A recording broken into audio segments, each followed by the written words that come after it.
Hello guys, my name is James. Don't forget to subscribe to our channel.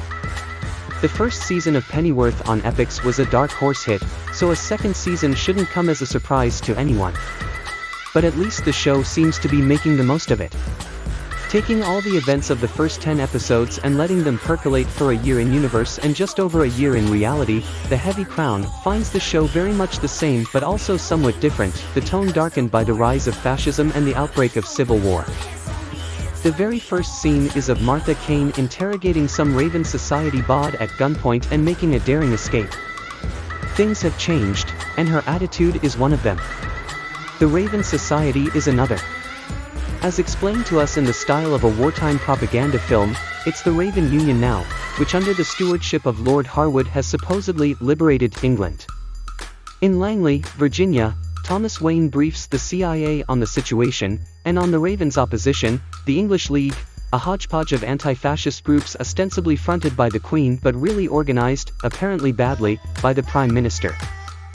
The Raven Union controls 90% of the country, but not yet London, though it'll inevitably march on the capital sooner rather than later.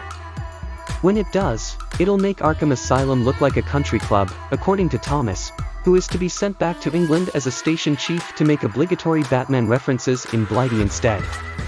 As for the titular Alfred Pennyworth, Pete, Baza, and Dave Boy are running a no-questions-asked lounge bar in Soho's neutral zone, where the rules are strict, no politics. No guns, and the money is decent, though is being supplemented by odd extracurricular jobs supplied by various people, among them Detective Inspector Aziz, now on the English League's High Council. Martha disapproves, of course, thinking that Alfie is abandoning his principles, but he wants to accumulate enough scratch to relocate him and his mother to America before the Raven Union capture London, and abducting one Colonel Salt for a hefty fee seems a good way to expedite that plan. The Heavy Crown finds Alfie doing okay romantically as well as professionally since the absurdly good-looking Jessica Ellerby keeps calling him at his mum's house, though he doesn't feel like chatting to the Queen. And, frankly, who can blame him? Ever since the events of the first season finale, which saw him kill his own father, the late Mr. Pennyworth has become a martyr for the Raven Union cause, an inescapable reminder of all the awful things that have happened to the family in London.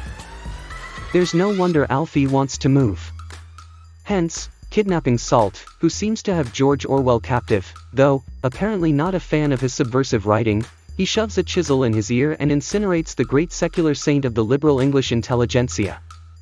It's just as well when the boys snatch him, there are only so many literary icons to go around.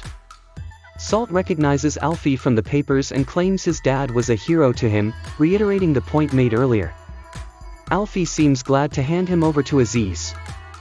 But he's snatched right back only a couple of scenes later and resumes work for the Raven Union as though nothing even happened. Aziz is quickly on Alfie's doorstep complaining about this since it implies a leak that potentially came from Alfie himself, though he vehemently denies it. Salt, it turns out, was a bigger fish than first implied, and Aziz is curious if he mentioned anything about a storm cloud, which certainly doesn't sound good.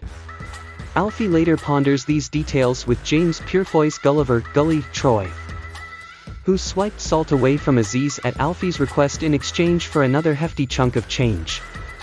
Alfie seems to have a fair bit more moral flexibility these days. Perhaps Martha was right about his principles. Also difficult to parse in The Heavy Crown is Bet Sykes, who is now a captain working at a Raven Union detention center, and who spends most of the episode trying and failing to get information out of a supposed subversive. Bet's superior reckons he can get her to open up by raping her, citing party protocol as justification for doing so, and telling Bet to put the kettle on while he goes about it. She doesn't exactly take kindly to that and brutally beats him to death with the metal teapot, before making off with the girl. It's difficult to know where to stand with that one. At least, Stormcloud seems less ambiguous. The episode ends by giving us a glimpse of it, a trial run that causes a great deal of blistering agony for the test subject. Apparently, the casualties must look as though they died peacefully for the obvious bioweapon of some kind to be considered a success. I think we know where this is going.